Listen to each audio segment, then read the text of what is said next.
Who built the world's most secret kingdom? Who smiled while the nation starved?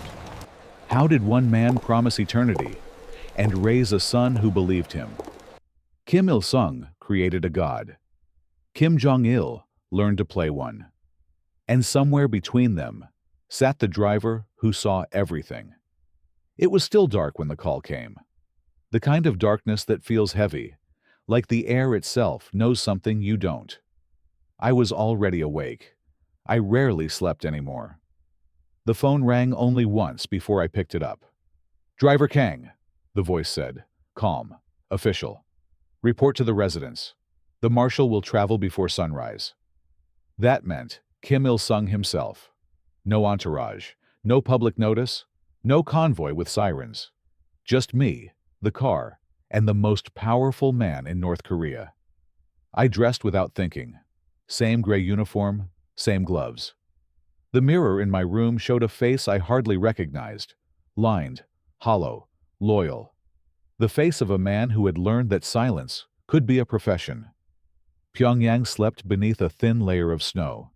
Streetlights hummed like insects, throwing pale rings of light on frozen pavement. Every road in this city had a name, but none of them mattered when Kim Il-sung decided to travel. When he moved, the whole country held its breath. I drove through empty intersections, past posters of smiling workers and painted suns. The slogan said, "Forever with the leader." But forever always ends when the fuel runs out. At the compound gate, guards stepped aside without speaking. One of them saluted me out of habit. The other looked away. They both knew that rides like this never appeared in official records. When Kim Il-sung came out, he wore a heavy wool coat and the expression of a man who had stopped trusting the weather. He moved slower than before, leaning on his cane just enough to remind the world that he was still stronger than it. Behind him walked Kim Jong-il, the son, thin, unreadable, his eyes sharp as if measuring the darkness for opportunity. The old man nodded once. "Drive," he said. Nothing else. We left the city through the northern gate. No headlights, just the glow of the dashboard and the distant reflection of factory fires on the horizon. He sat behind me, silent. The son sat beside him, silent too. Two shadows in one car, and me between them like a fuse. After a long time, Kim Il-sung spoke. "Do you know where we are going, Kang?" "No, Marshal." "Good. Then you will see it as I see it, for the first time, and perhaps the last." Kim Jong-il turned slightly, the faintest trace of a smile at the corner of his mouth. He was always smiling when his father spoke of endings. The road climbed into low hills. Snow thickened, trees bent under its weight. I kept my eyes on the white lines that faded and returned like ghosts. The old man coughed once, a deep, dry sound that filled the car with mortality. "When I was young," he said, "I could drive these roads myself. I knew every bend, every village. Now they are all statistics." I said nothing. Drivers learn early that listening is safer than answering. After another stretch of silence, Kim Jong-il leaned forward. "Father, you should rest. The doctors are for men who plan to live," Kim Il-sung interrupted. He looked out the window, his breath fogging the glass. "Tell me, Kang, what do you think happens to a nation when its leader stops believing in his own legend?" I hesitated. "Perhaps it learns to believe in something else." He laughed softly. "Nothing else exists." We reached the river before dawn. Ice floated in black water, cracking softly like distant applause. He asked me to stop. I turned off the engine. The sudden silence was louder than the machine had ever been. Kim Il-sung stepped out first. The son followed, staying a few steps behind, watching like a man taking notes for a future performance. The leader walked to the edge of the river and stood there for a long time. The horizon glowed faint red. Not sunrise, just factory smoke catching light. He said almost to himself, "I built everything they see, and still, I don't know what will survive me." Kim Jong-il answered quietly, "Everything that fears you, father."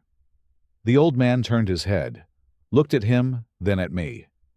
"Fear is loyal," he said, "but loyalty forgets." He gestured toward the car. "Let's go back. There is work before morning." As I drove them home, I caught a glimpse in the mirror. The father staring straight ahead, the son watching him, and me watching both, pretending not to.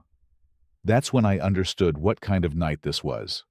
Not a journey, a rehearsal. Kim Il-sung was preparing to vanish, and Kim Jong-il was already learning how to replace him. I kept driving.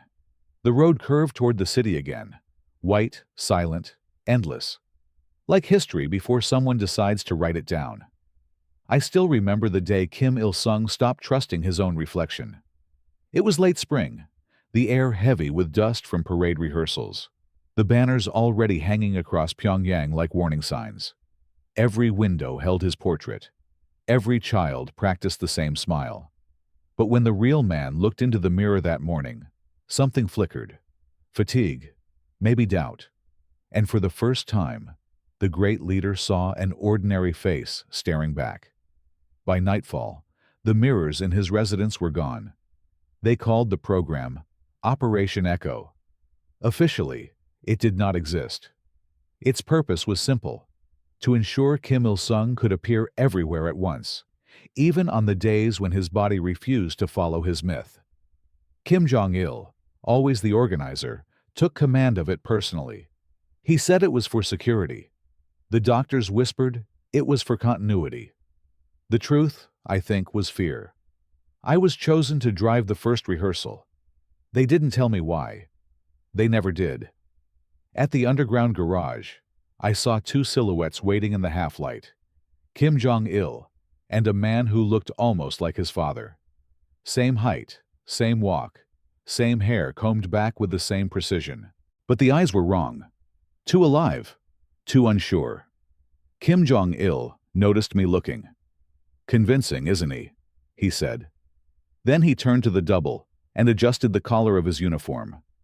"Remember," he murmured, "father doesn't walk. He arrives." The double nodded, studying every gesture, every pause. He had been trained for months. Speech therapy, body language, even breathing lessons. But you can't teach presence. Presence is born of fear. An hour later, the real Kim Il-sung entered the garage. The two men stood face to face, mirror and image. For a long moment, no one breathed. Then, the leader laughed. A deep, thunderous laugh that made everyone else laugh too, even though it wasn't funny. "So, this is what I've become," he said. "A photograph that moves." Kim Jong-il smiled carefully. "Only a precaution, father. For your protection." "Protection," the old man repeated, tasting the word like medicine. "From whom?" His son said nothing. Kim Il-sung turned toward me. "Driver Kang, can you tell which one is real?" I hesitated. "The real one does not ask," I said quietly. He stared at me for a moment, then smiled. "Good answer. Dangerous, but good." We drove out in two identical cars that night. The double rode in the first, the real leader in the second. I drove the second. Kim Jong-il rode beside me, notebook open, eyes bright, writing faster than thought. As we crossed the Cheongshan River, the headlights from the lead car glinted on the water. From a distance, it looked like two suns rising at once. Maybe that was the point. Crowds had been gathered near the station. Workers, soldiers, children waving flags. When the double stepped out, the applause shook the ground. Kim Il-sung watched through tinted glass. He didn't smile. He didn't blink. After a moment, he said almost softly, "They cheer for air." Kim Jong-il closed his notebook. "Air keeps them breathing, father." The real one said nothing. Later, when the crowd dispersed, we drove the double back to the residence. He looked exhausted, as if carrying someone else's face had drained his own. Before leaving, he saluted Kim Il-sung awkwardly. "Thank you for letting me serve, Marshal." Kim Il-sung studied him for a long time, then reached out and straightened the man's badge. "You served the illusion," he said. But you believed it, didn't you? The double swallowed hard. Yes, Marshal. Then you're closer to truth than most. He dismissed him with a wave. After the man left, the leader leaned back in the seat and whispered, more to himself than to me. When you clone faith, you clone madness.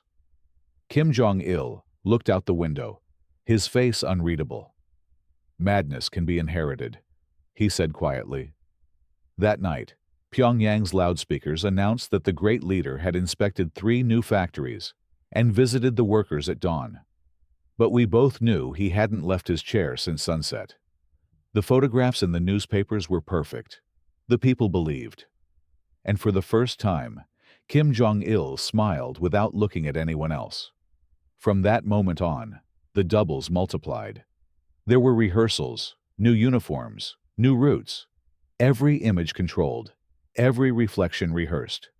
And I kept driving through the same streets, pretending not to see the copies. Because in this country, truth travels in the back seat, and the mirror is just another mask. His name was Emerson. No title, no rank, just that. Emerson. He came from Washington with a briefcase full of promises, and the kind of calm that only men from safe countries can afford. The first time I saw him, it was before sunrise. His plane had landed hours earlier, unmarked, its lights dimmed over the runway outside Pyongyang. No flags, no anthem, just a whisper between 2 governments pretending not to talk. I was ordered to pick him up. Kim Jong-il's men gave no explanation, only a sealed envelope with the route. No checkpoints, no radio, no stops. Emerson waited by the stairs, hands in his coat pockets, watching his own breath rise in the cold. He smiled when he saw me, as if I were part of a movie he'd already seen. "Good morning," he said, in perfect, practiced Korean. Or maybe not such a good morning. I didn't answer. Drivers never do. The car was silent for most of the ride. He looked out the window, studying the empty streets of Pyongyang, the gray buildings, the slogans painted across the walls, the faces of children walking to school in formation. After a while, he said, "Your city breathes like it's afraid to wake up." I kept my eyes on the road. Foreigners often said things like that. They mistook control for quiet. We reached the compound just before dawn. The gates opened without sound. Inside, Kim Jong-il was waiting, coat buttoned to his neck, expression carved from discipline. When he saw Emerson, he smiled, thin, deliberate. "Welcome to the Democratic People's Republic," he said. "Thank you for agreeing to speak off the record." Emerson nodded. "I prefer the truth to the record." That sentence stayed with me. The meeting took place in the smallest conference room I'd ever seen used for anything important. No portraits, no flags, no microphones. Just a table, 3 chairs, and 2 cups of green tea. Kim Il-sung entered last, slower than usual, his cane clicking once for every heartbeat in the room. When Emerson stood to shake his hand, the old man studied him with curiosity rather than suspicion. "You look too calm," he said through his interpreter. "People who visit me are usually nervous." Emerson smiled. "I'm not here to take anything away, Marshal. I'm here to offer something." Kim Il-sung's eyes narrowed. "Americans always offer. It's how they buy time." Kim Jong-il watched both of them, his father's exhaustion, the foreigner's confidence, and said nothing. Through the glass door, I could see only gestures and fragments of sound. But even silence has tone. I could tell when the discussion shifted. At first, Kim Il-sung's voice was measured, almost polite. Then it grew louder. His hand struck the table once, not out of anger, but out of emphasis. Kim Jong-il leaned forward, speaking quickly, his tone sharper.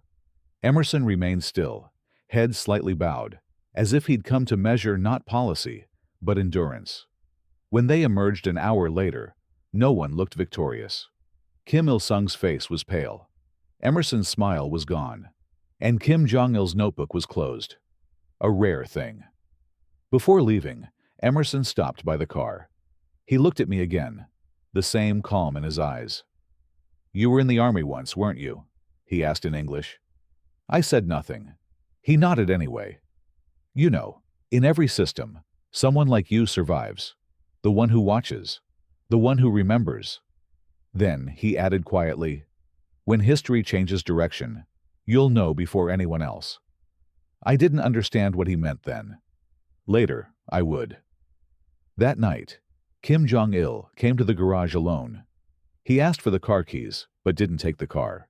He just sat inside, hands on the steering wheel, staring through the windshield. After a long time, he said, "Father met Emerson again, privately." Then, after another pause, "Do you think an empire can die politely?" I didn't answer. He didn't need one. He opened the glove compartment and took out the same envelope I'd carried that morning. "Keep this hidden," he said. "If anyone asks, it never existed." When he left, he looked back once. The last thing he said before closing the door was not an order, but a thought spoken aloud. "Americans don't need to invade. They just wait until you start imitating them." Days later, the newspapers showed photographs of Kim Il-sung smiling beside foreign delegations, all from other countries, not a trace of Emerson's visit. Officially, it had never happened. But late at night, when I drove past the embassy district, I saw a single light burning behind the American flag, and for the first time, I wondered if the truth had switched cars without anyone noticing. It happened on a morning that was supposed to be perfect. The weather had been ordered 3 days in advance. Light cloud, no wind, the kind of sky that looks patriotic in photographs.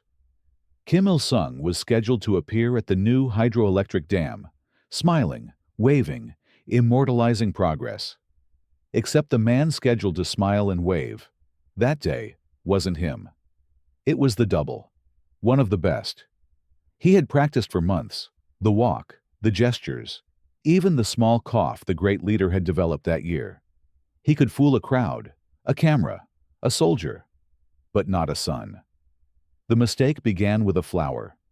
At the ceremony, as the band played and the crowd shouted rehearsed devotion, the double reached for a bouquet from a small girl in a red dress. He bent too low. The real Kim Il-sung never bent for anyone.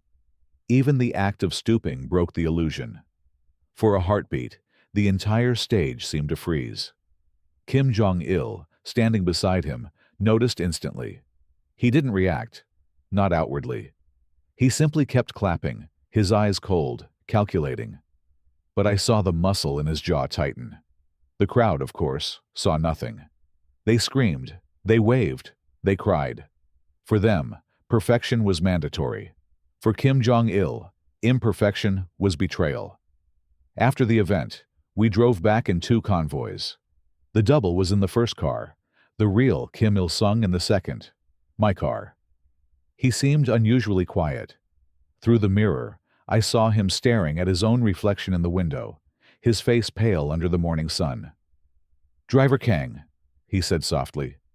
"Did you notice?" I hesitated. "The flower, Marshal." He nodded. He bent. I never bend. But the people loved him anyway. Maybe they should. He turned toward the window again. "I built a nation that worships an image. Perhaps the image doesn't need me anymore." Kim Jong-il's voice came from behind, sharp and controlled. "Father, symbols don't exist without their creator." Kim Il-sung smiled faintly. "Then, be careful when you become one." That evening, the double was summoned to the residence. He arrived pale, trembling, his uniform freshly pressed. Kim Jong-il waited for him in the small theater room, where state films were usually screened before public release. I stood by the door, unseen, as the son spoke softly, almost kindly. "You did well today," he said. The double exhaled, relief flooding his face. "Thank you, comrade." "But there was one problem," Kim Jong-il continued, still smiling. "You bent down." The double tried to explain. The child, the height of the podium, the instinct to be human. Kim Jong-il listened, then said quietly, "Instinct is for citizens. You're a reflection." He stood, hands clasped behind his back. "Do you know what happens when a mirror cracks?" The man didn't answer. He didn't have to. Kim Jong-il signaled to the guards. They stepped forward. I turned away before the sound came. Later that night, I was called to drive the son back to his private residence. The city outside was dark, silent except for the hum of power lines. Kim Jong-il spoke without looking at me. "My father believes in symbols," he said. "I believe in precision." I kept my eyes on the road. He continued, his tone almost casual. "One mistake can destroy a myth. A myth is more delicate than truth. Truth can survive a fracture. Myths cannot." He looked out the window, watching the reflection of his own face slide across the glass. "Do you know why he started using doubles, Kang?" "No, comrade." "Because he wanted to live forever. But immortality requires maintenance." When we reached his gate, he paused before getting out. "The real danger," he said softly, "is not that people believe the lie. It's that they prefer it." He stepped out, and the door closed with a hollow sound that felt permanent. From that night on, the doubles disappeared one by one. No announcements, no explanations. Their names erased, their photographs retouched. Only one remained, the man in the back seat. The real Kim Il-sung. Older now, slower, and, for the first time, surrounded by no one who looked like him. He never mentioned the flower again, but I could tell it haunted him. The moment when the crowd loved someone else wearing his face. Sometimes I wonder which of them truly survived that day. The leader, the son, or the reflection. Because the way history remembers it, Kim Il-sung never made mistakes. And that, perhaps, was the greatest mistake of all. The world believed that Kim Il-sung never slept, that he could appear anywhere, in the capital, by the sea, or on the northern border, all in one night. It was part of the mythology, the illusion of omnipresence that held the nation together. But I knew better, because I was the one who drove the car that made the lie look real. That night, the operation was called Project 3 Suns. 3 appearances, 3 cities, 1 man, multiplied by devotion and deception. Kim Jong-il planned everything. He drew the routes himself, marking every checkpoint, every spotlight, every angle of every camera. His father approved the schedule with a single nod, though he already looked exhausted just reading it. 3 cities in 1 night, Kim Il-sung said, half to himself. Even God rested after one. Kim Jong-il smiled faintly. "But father, you're not resting. You're reigning." The first destination was Pyongyang. We left the residence just after sunset. The city glowed under the electric haze of banners and floodlights. Crowds filled Kim Il-sung Square, waving red flags and shouting rehearsed joy. The man stepping out of the limousine wasn't the real Kim Il-sung. It was the second double, trained to perfection. The crowd never knew the difference. They never do. Inside the real car, Kim Il-sung sat beside me, watching the event through a live television feed. He said nothing at first, only listened to the sound of his own voice being mimicked by another man. Then he asked quietly, "Driver Kang, do they cheer for me or for the echo?" I said, "They cheer for both, Marshal. They can't tell them apart." He nodded. "That's the danger, isn't it?" Then, almost whispering, "One day the echo doesn't stop when the voice does." Kim Jong-il didn't respond. He was too busy taking notes.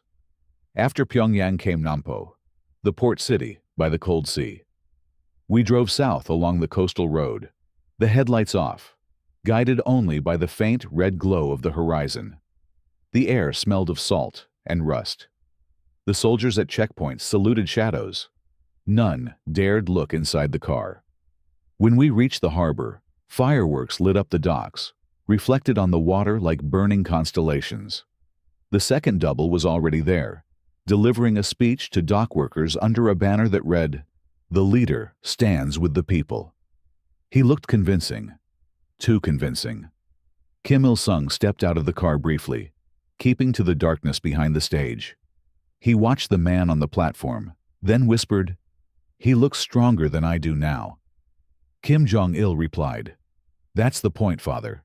People don't follow weakness. They follow light." The old man gave him a sharp glance. "Even if the light blinds them?" His son didn't answer. The final city was Sinuiju, near the border with China. It was already past midnight when we arrived. The streets were empty, except for the militia guarding the stage near the Yalu River. The double there was new. Too new. He wore the uniform correctly, moved correctly, but his eyes betrayed him. When he saluted the crowd of soldiers, his hand trembled for half a second. Kim Jong-il saw it. He turned to me.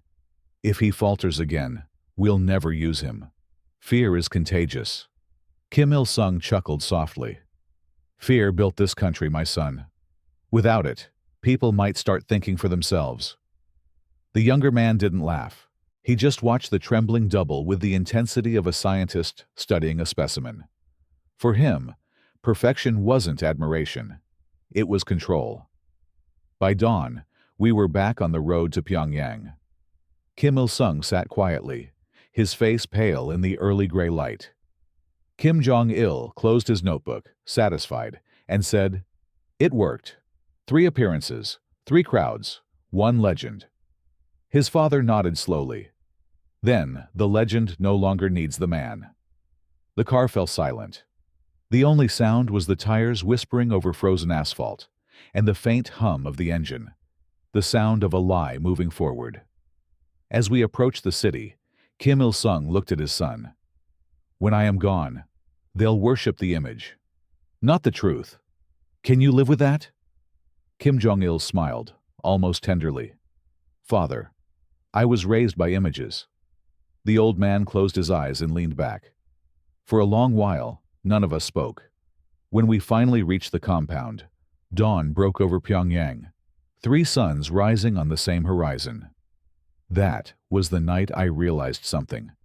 In this country, the truth doesn't disappear. It gets duplicated, edited, and broadcast until it forgets what it once was. And I, the driver, carried every version, the real, the false, and the one that history would choose later. It was winter when Kim Jong-il took his father to the place that didn't exist. He called it the Gray Archive. Not secret, not classified. Just gray, because that was the color of everything that lived between truth and lies. I was the driver, of course. They didn't trust anyone else. We left the residence before dawn. No escort, no radio, no official route. The roads were iced, the air thin.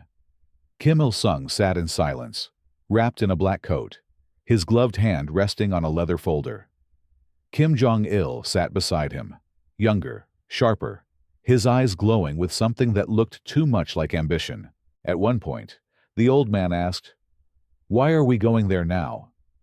Kim Jong-il answered softly, "Because you should see what your country really remembers." The entrance was hidden inside an abandoned power station north of Pyongyang. From the outside, it was rust, smoke, and silence. Inside, cold metal corridors lit by flickering bulbs. Soldiers without insignia stood guard, their faces pale under the white light. None of them saluted. They just opened the door and looked away.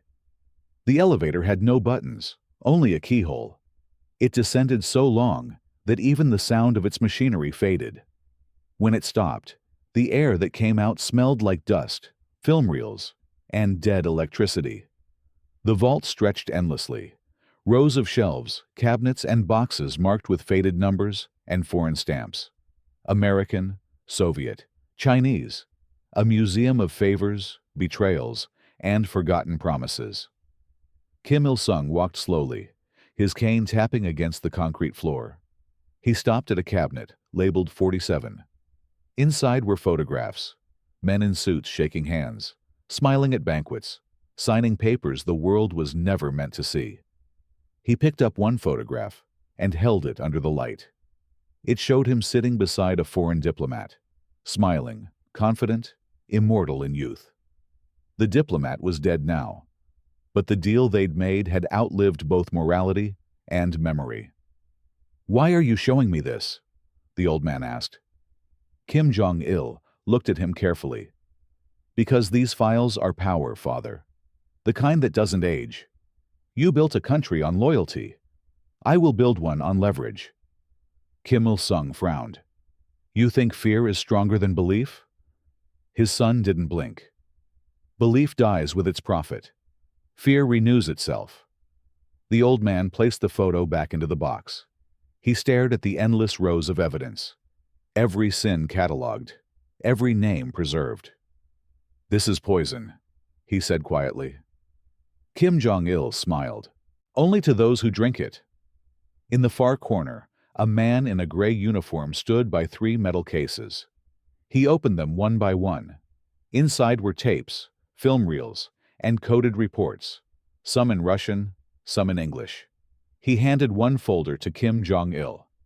The son glanced through it, then offered it to his father.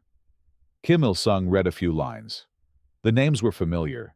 Men he'd trusted once, now marked as liabilities. He closed the folder. "Who wrote this?" "I did," Kim Jong-il said simply. "Every file here has my handwriting." The old man's cane struck the floor once. "Then you've built yourself a kingdom without walls.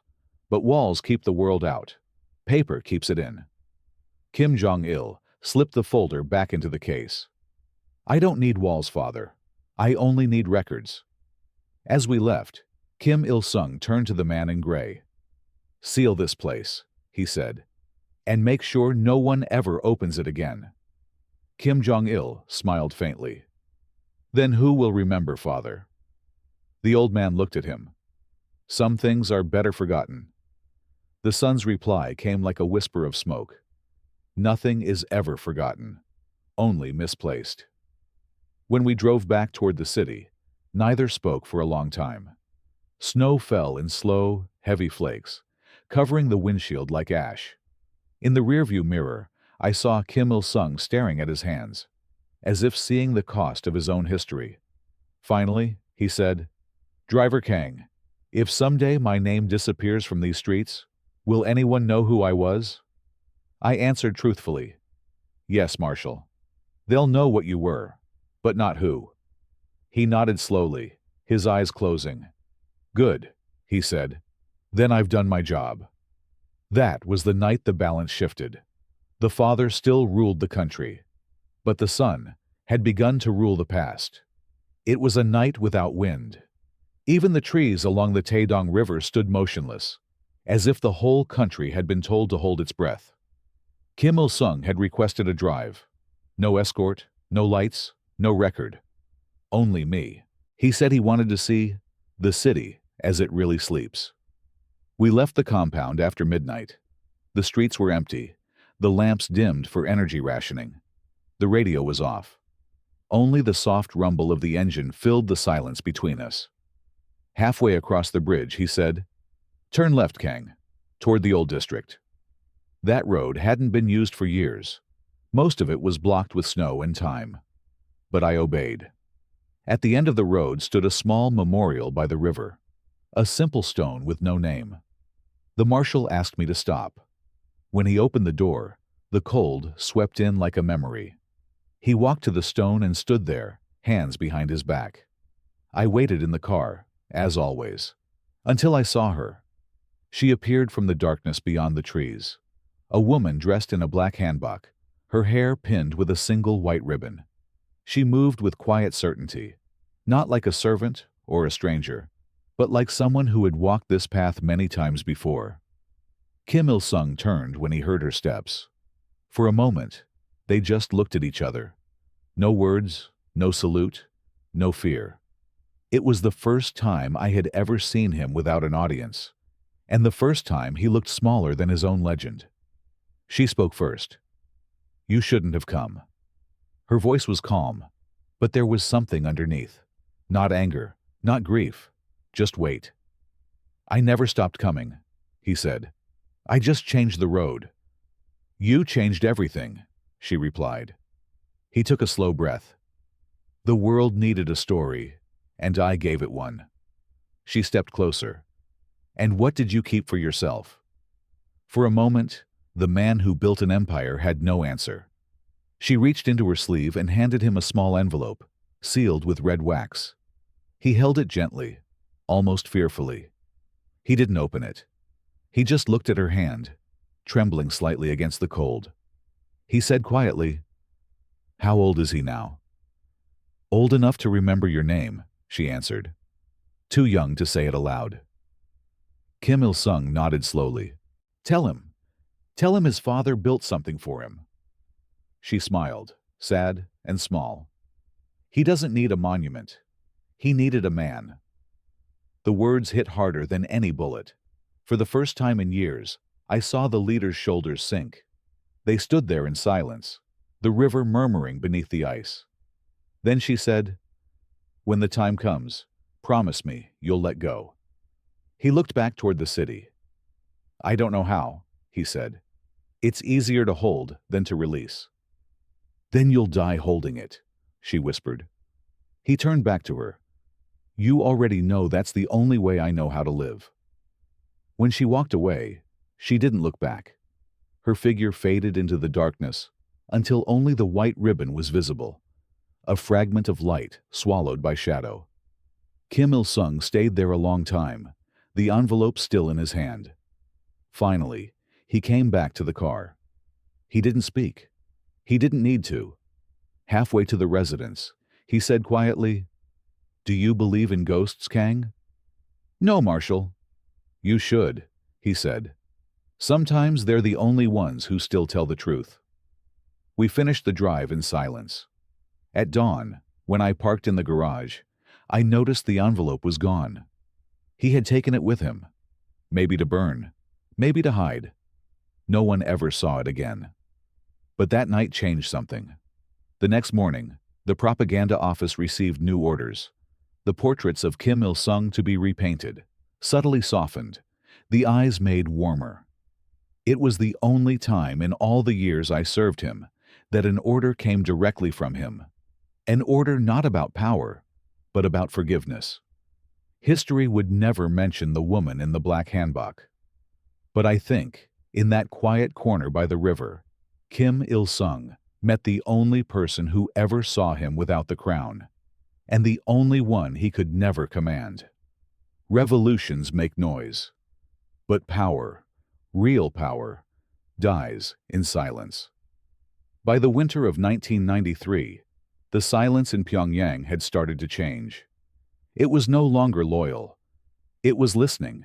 Offices still opened on time. Soldiers still saluted. Songs still played over the loudspeakers. But you could feel it in the air. Something unsaid moving through corridors like smoke.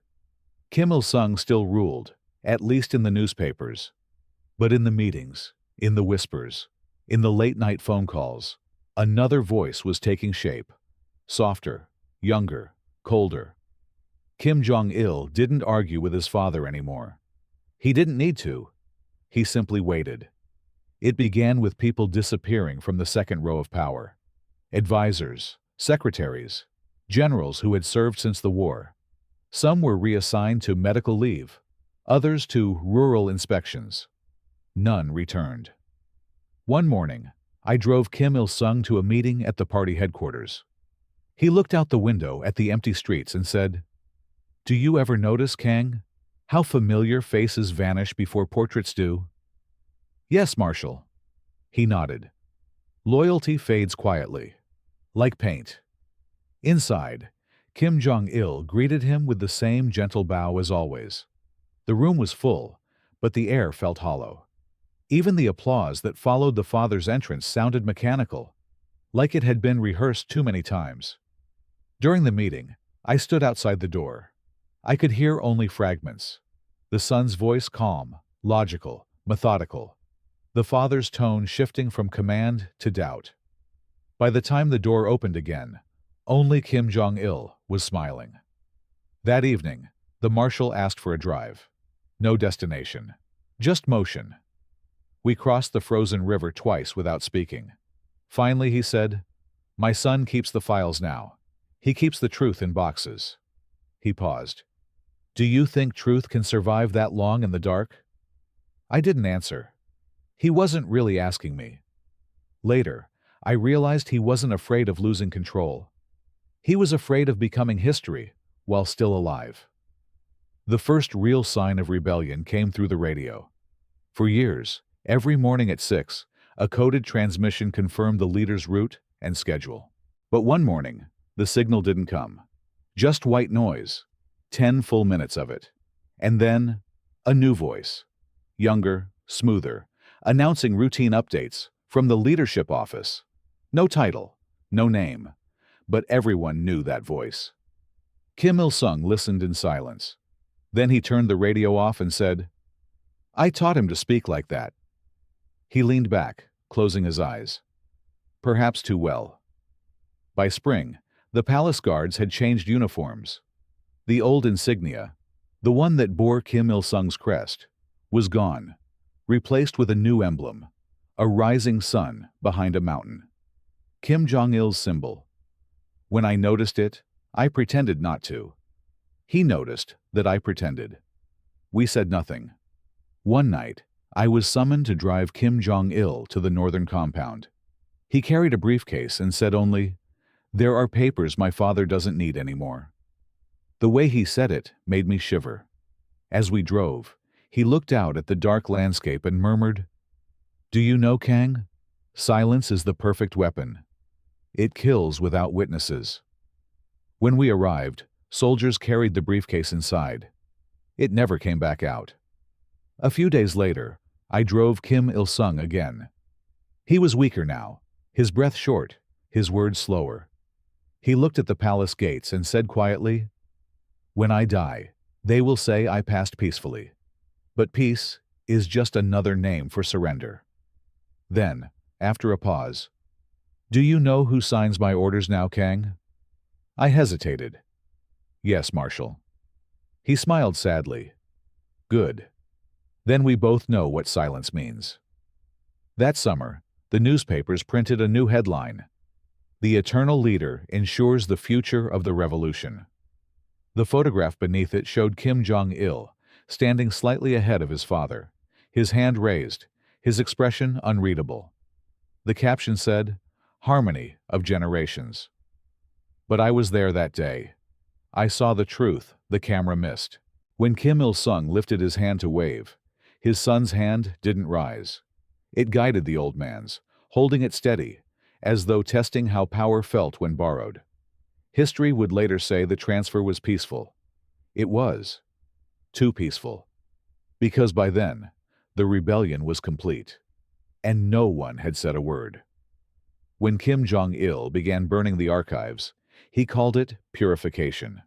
Not destruction, not censorship, purification.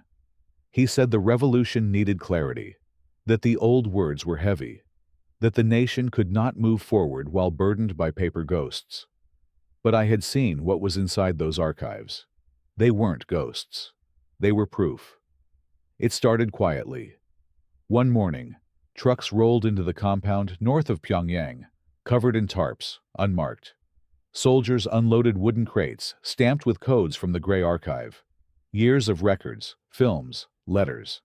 By sunset, the courtyard smelled like smoke and kerosene. The flames had already started.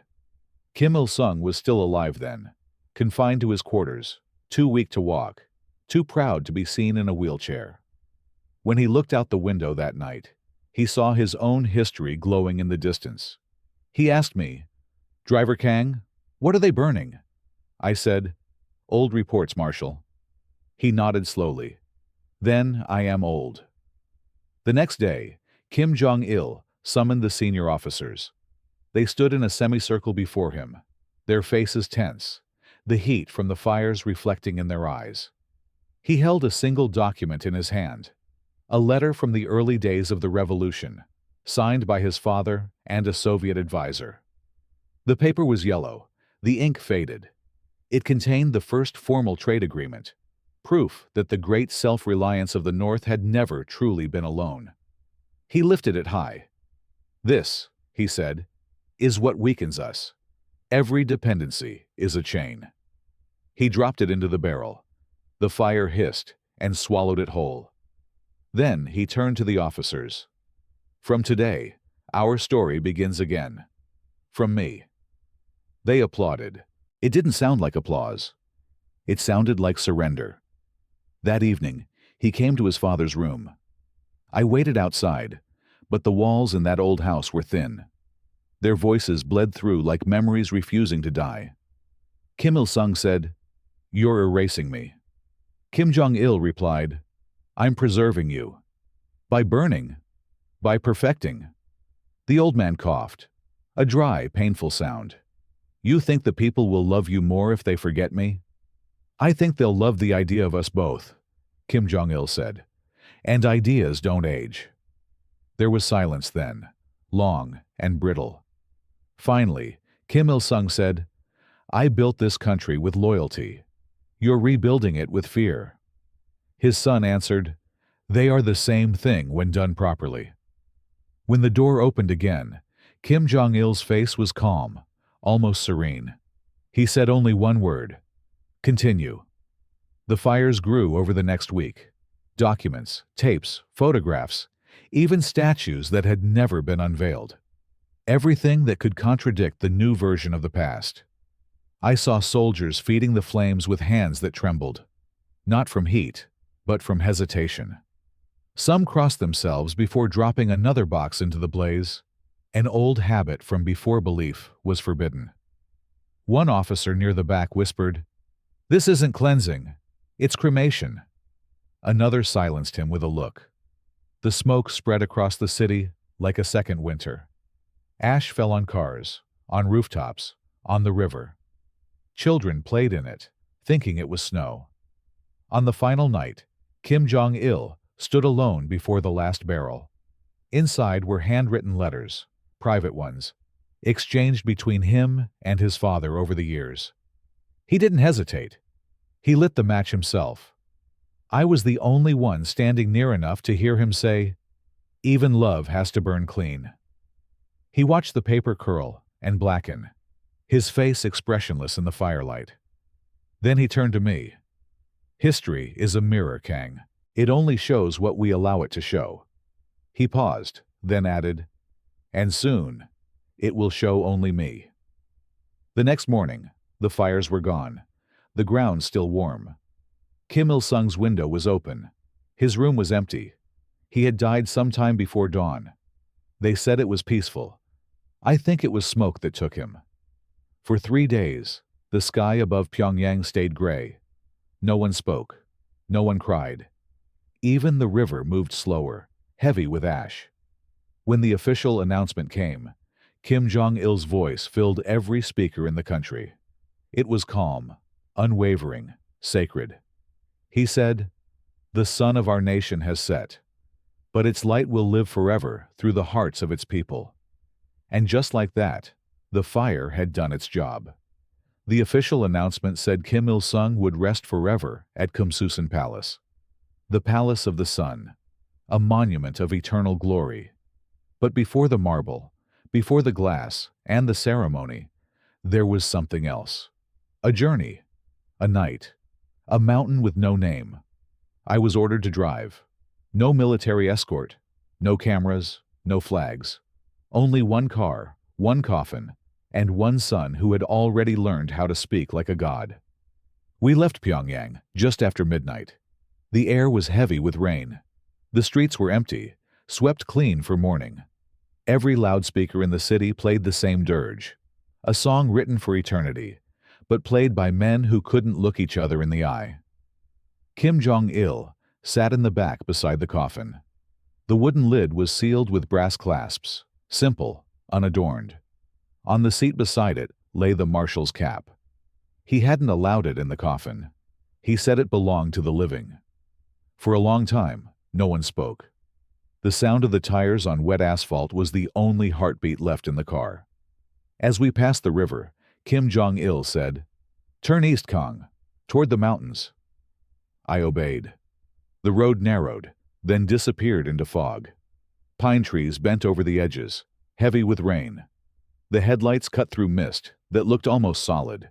At one point, the car skidded slightly, and I felt his hand grip the seat behind me. When the wheels caught again, he let go. He said softly, "My father loved mountains. He said the air there couldn't be corrupted." He looked out the window. Maybe he was wrong. Or maybe we were. When we reached the clearing, soldiers were already waiting. No insignia, no ranks, no words. Just silence. They saluted once, then opened the rear doors. Kim Jong-il stepped out first. He didn't look at them. He simply said, "No photographs, no records." The soldiers lifted the coffin carefully, boots sinking into mud. There was no music, no speech, no tears. Only the rain, steady and cold, washing the soil that would soon cover the man who once ruled half the peninsula. They lowered him into a temporary grave, dug into the slope of the unnamed mountain. Kim Jong-il watched from under his umbrella. His face was unreadable, neither grief nor pride, just calculation turned inward. When the last shovel of earth fell, he said quietly, "History will build him a palace, but this is where he really rests." After the soldiers left, he asked me to stay. We stood there together in the rain. The forest around us whispered with water and wind. He took a cigarette from his pocket, but didn't light it. He held it between his fingers, like a relic. "Do you know what they'll call him now?" he asked. "The eternal leader, the father of forever." He smiled without warmth. "Forever is a good word, Kang. It sounds like freedom, but it means prison." He finally lit the cigarette, the flame trembling in the rain. "Do you think he knew what I was doing?" I said nothing. He nodded anyway. Of course he did. That's why he died when he did. He looked at the mound of earth one last time. "People will come to pray where the marble stands, not here." That's the difference between belief and truth. Belief needs witnesses. Truth hides. When we drove back down the mountain, the rain stopped. The clouds broke open just enough for the moon to appear. Pale, thin, like an exhausted eye. Kim Jong-il leaned forward and said, "You understand what happened tonight, don't you?" "I think so, comrade." He smiled faintly. "Then don't think. Remember, there's a difference." A week later, the palace was sealed off and turned into a shrine. Workers brought marble, glass, lights, and foreign architects. They embalmed Kim Il-sung's body, placed it under red silk and eternal bulbs. The cameras came. The generals wept on cue. The choir sang, "The sun will never set." It was the perfect resurrection, one built by a son who had already learned how to play God. The people believed. They always do. But I remember that night. The mud, the rain, the unmarked mountain. That was where Kim Il-sung was truly buried. Everything else was just theater. When I drive past those hills now, I slow down. There are no signs, no markers, no guards. Only the echo of rain on leaves and the faint smell of smoke that never really left. Sometimes I think I still hear his voice there. Not the speeches, not the slogans, just a man whispering to the wind, "Remember what they will forget." When the morning ended, the light changed. Not brighter, cleaner, colder, as if the country had been washed and rewired. The portraits of Kim Il-sung stayed on every wall, but new banners appeared beneath them. "The sun rises again." That was Kim Jong-il's phrase. He never said, "I rule now." He said, "The light continues." It sounded humble. It meant absolute. The first thing he changed was the music. The morning anthem no longer spoke of revolution. It spoke of inheritance. Every note climbed toward the same word: eternal. The old generals sang louder than anyone else. They understood that volume could buy survival. Pyongyang glowed at night now. Floodlights covered the buildings. New neon borders traced along the monuments. Kim Jong-il ordered that the city should never go dark again. "Darkness invites memory," he said. The power plant strained, but no one dared reduce the wattage. The capital shone like a film set that had forgotten it wasn't real. He visited factories, schools, theaters, always smiling, always filmed. His father had built a state of marches. The son built one of applause. Where Kim Il-sung inspired fear through distance, Kim Jong-il mastered presence through performance. He wanted to be seen, everywhere, all the time. Cameras followed him the way soldiers once followed orders. I drove him to each appearance. The routes were the same as before, but they felt different. Every corner looked staged. Every cheer sounded rehearsed. The people didn't know if they were celebrating grief or continuity. Only that celebration was safer than confusion. One evening, as we drove along the river, Kim Jong-il said quietly, "Father believed in control through silence. I believe in control through sound." He turned to me. "Do you know what silence breeds, Kang?" "Doubt," I said. He smiled. "Exactly. That's why I replaced it with music." He was proud of his orchestras, his film studios, his endless recordings of patriotic songs. He called them weapons of harmony. Each melody erased a rumor. Each broadcast drowned a question. It was genius and terrifying. The new symbol appeared next, a rising sun over Mount Pektu, cast in gold and crimson. It replaced the old star on military caps, on the party flag, even on the lapel pins of schoolchildren. "Continuity," he said again. But I noticed something. The rays of the sun stretched farther, brighter, wider than before. There was no room left for shadow. At the unveiling ceremony, he stood beneath the banner while the crowd roared. His voice came through the speakers, calm and measured. "The Father gave us faith," he said. "I will give you vision." It sounded like poetry. It was doctrine. That night, he ordered the construction of a new monument, taller than the Arch of Triumph, visible from every hill in the city. When I asked the architect how tall it would be, he whispered, "As tall as fear will allow." Still, not everyone adjusted. Some of the old officers spoke his father's name too often, too fondly. One by one, they were reassigned, promoted outward, or simply erased. The newspapers stopped printing Kim Il-sung's speeches. Instead, they printed interpretations by Kim Jong-il. Same words, different grammar, rewritten truth. One night, I brought him home after a late meeting. He sat in the back, silent for once. Through the mirror, I saw his face illuminated by the city lights. He looked older than his years, tired in a way power never admits. He said, "Do you know what it feels like to live in someone's shadow, Kang?" I hesitated. "Yes, comrade." He nodded slowly. "Then you know it never disappears. You just make the light brighter until no one sees it." He looked out the window again. "Father wanted to be eternal. I'll settle for undeniable." By the end of that year, the new symbol, the rising sun, hung above every gate, every poster, every school. Children saluted it each morning as if the sky itself belonged to the leader. The people called him the new sun. They said it with devotion, with fear, with exhaustion. To them, the difference didn't matter. And I kept driving through streets brighter than day, thinking how even the sun casts a shadow, and wondering how long before he noticed that it was already behind him. Years passed, and the city learned how to sing without listening.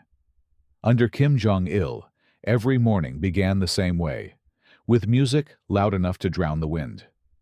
Children marched to school to the rhythm of loyalty. Women swept the streets beneath banners that said, "The sun guides all." Even the birds seemed to fly in formation. But the louder the music played, the quieter people became. You could feel it in the air, the weight of unspoken things. It was as if the whole country had inhaled once and forgotten how to exhale. I had grown old by then. My hands shook when I held the steering wheel, though I never told anyone. They said the leader trusted me. Maybe he did. Or maybe he trusted the silence that had grown around me like armor. I drove him less often now. His entourage had tripled. Cars full of aides, cameramen, guards. Every ride was a parade, even when no one was watching. He still sat in the back, still gave instructions softly, still looked out the window as if the world were a screen he had directed. But sometimes, in the reflection of the glass, I caught his eyes. And for a second, he looked afraid of his own image. One afternoon, I was called to the studio complex outside Pyongyang. They were filming a historical drama, Kim Jong-il's favorite project. It was about a young leader guiding his people through hardship. He watched from behind the camera, nodding at every take. When the actor playing the leader wept, Kim Jong-il smiled. "Good," he said.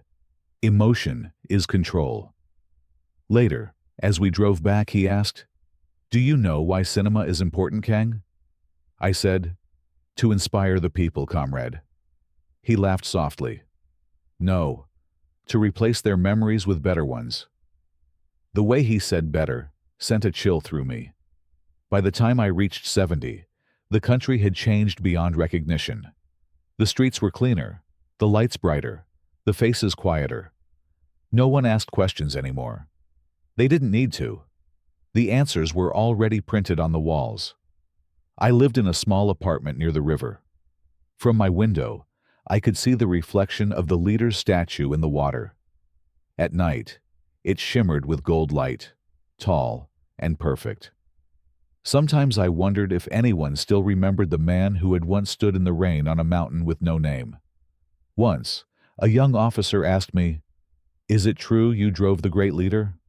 I said yes. He stared at me as if I had spoken to a ghost. Then he whispered, "What was he like?" I wanted to tell him everything, the anger, the warmth, the loneliness. But all I said was, "He was human." The officer looked confused. He said, "No, he was eternal." And I realized he would never understand. In the spring, Kim Jong-il ordered a national silence, a moment of unity, he called it, to honor his father's birthday. At noon, the sirens wailed. Every machine stopped. Every street froze. Even the clocks seemed to hold their breath. For one full minute, the country was perfectly still. And in that stillness, I felt something shift. It wasn't reverence. It was exhaustion. The quiet weight of millions pretending they had no voice left. When the sirens ended, the city exhaled as one. Applause followed, then cheers, then the anthem. The silence had been erased, recorded over by sound again. But for that 1 minute, I had heard the truth. And it was louder than anything they could ever broadcast. That night, I wrote in my old notebook, "There are two kinds of silence.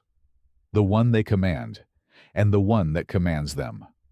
I closed the book and hid it behind a loose brick in the wall. No one would ever read it. That was the point. In this country, even truth needs a place to hide. Sometimes, when I drive through the city now, I still hear his father's voice in the engine's hum. Sometimes, I see the woman in the black hanbok at the corner of my vision. And sometimes, when the anthem stops just long enough for the wind to pass through the streets, I imagine that Pyongyang itself is trying to remember how to speak. I always thought my last drive would be the quiet one. No sirens, no soldiers, just the hum of an old engine fading into the distance. But power doesn't believe in quiet endings. It insists on ceremony, even for ghosts. It was winter again when they called me. Kim Jong-il's health had declined, though no one dared say it aloud. The city was still bright, too bright, as if the light itself was trying to deny what everyone already knew. A young officer came to my apartment at dawn.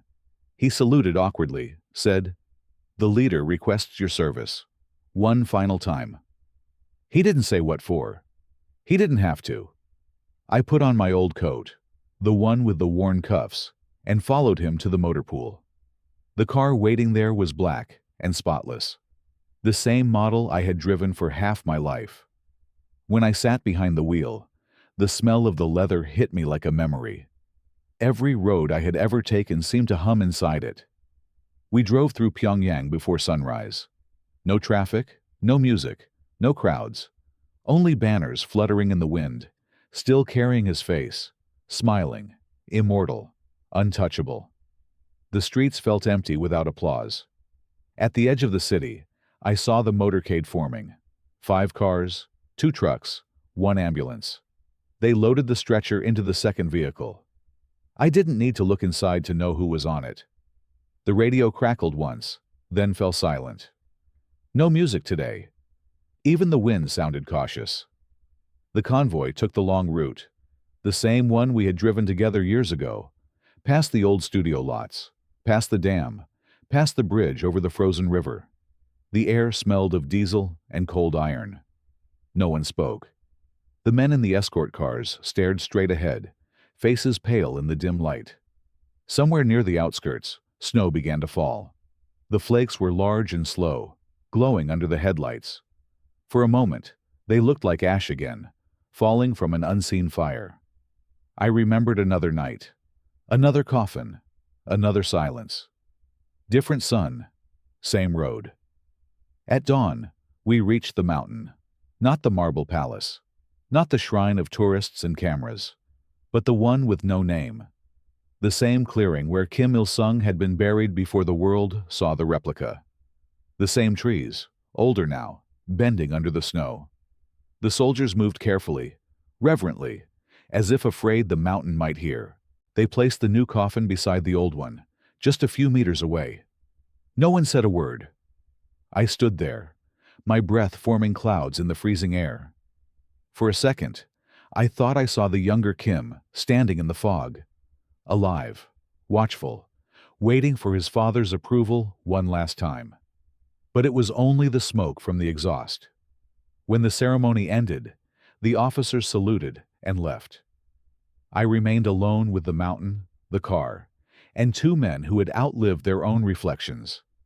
The wind picked up, moving through the branches like a whisper.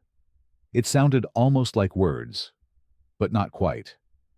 I thought of all the things I had carried. Kings who called themselves fathers, gods who bled like men, histories rewritten every season. And I realized something simple, almost cruel. I had never driven people. I had driven myths. And myths don't thank their drivers.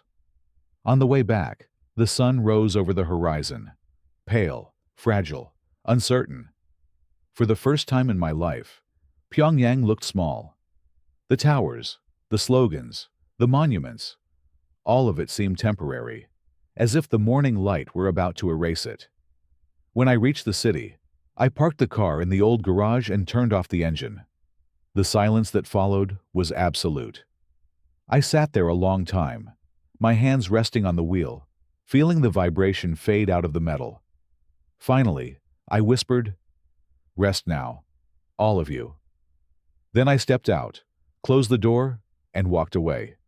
No guards, no orders, no sound. Just an old man leaving behind a country made of echoes. That night, as snow covered the streets, the loudspeakers returned to life. A new voice spoke, bright and confident, promising dawn, prosperity, eternity. The next sun had already begun to rise. I didn't listen. I had already heard them all. They will tell you stories of light, of suns that never set, of leaders who never die, of nations that march in perfect rhythm. But I remember the shadows, the pauses between the songs, the look in a man's eyes when the cameras stopped, the silence after the applause. That's where truth hides. Not in what they say, but in what they cannot afford to. I've driven through revolutions, funerals, rebirths. I've carried gods made of flesh and fear. Each one believed his road would never end. But roads do not belong to kings. They belong to those who drive them. Now the engines are silent. The monuments still shine. The new voice speaks of glory again. And maybe it will last. Maybe it won't. But somewhere, beneath a mountain with no name, 2 men rest in the same soil, father and son, dream and echo, and the world keeps circling like a car that forgot where it was going. If history remembers anything of me, let it be this: I was the man who remembered when everyone else was told to forget.